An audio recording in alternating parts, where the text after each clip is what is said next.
The Suicide Squad hits theaters and HBO Max on August 6. The movie full review, after the intro.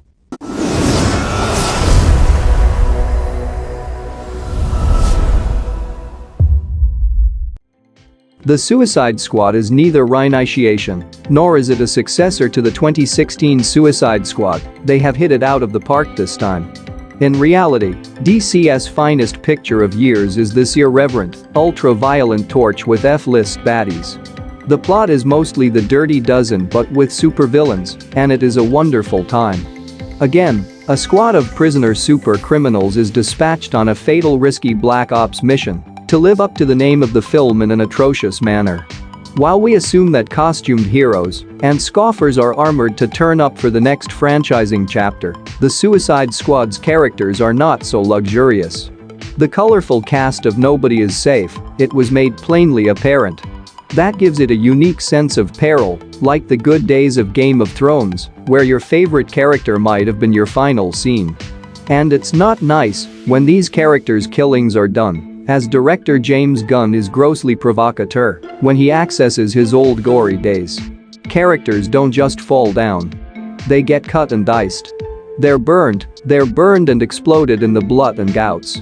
These over-the-top deaths are sometimes made for shock, sometimes for amusement, and sometimes for drawing our hearts. But the reaction will always be important, and that is why the picture works so effectively. Gunn's Suicide Squad can rely on everything he does best. He expertly mixes wit and comedy with action and drama, which we came to anticipate from the Galaxy Guards, but something more clever work is on hand. Gunn's Willy Wonka is a crazy glistening woman in her eye who takes us with a stunning surprise everywhere on a twisted and bizarre emotional rolling coaster trip. The picture is probably a superhero war caper on the face, but underneath, the bottom of DC's barrels is an interesting review. Even the oddest of the unusual are proven to be worth investigating. Depths such as Polkatella Man, David Dastmalchian, and Racketeer 2 Daniela Melchior. Gunn obviously has a soft place for outcasting and misadaptation, and here he pays homage to the tragic and fractured supervillains of DC. Gunn has already shown his appreciation of the renowned John Ostrander's classical 1987 Suicide Squad comic book, and even if this film is by no means an adaptation directly of this narrative, it bears with pride its impact. The tone is rude and tight. Viola Davis is another force of nature as Amanda Waller, and twists and turns, betraying and disappointing are all kinds of high stakes. Gunn's rough, combative and completely crazy sense of humor, which is also presented to the great cast, liberally lathiers these components. The competitors Bloodsport and Peacemaker are Idris Elba and John Cena, particularly in a violent moment when they try to kill one another, which is nothing short of amazing. Sylvester Stallone calls out an Nanoid, a talking shark that delivers a stupid and amusing performance that is appropriate.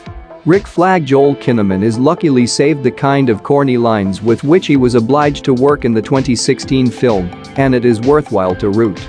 A highlight of the film is his dynamism with Margot Robbie's uncommon relationship Harley Quinn.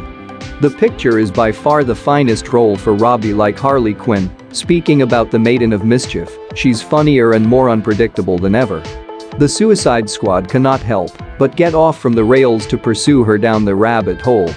Gunn distills her in sheer madness.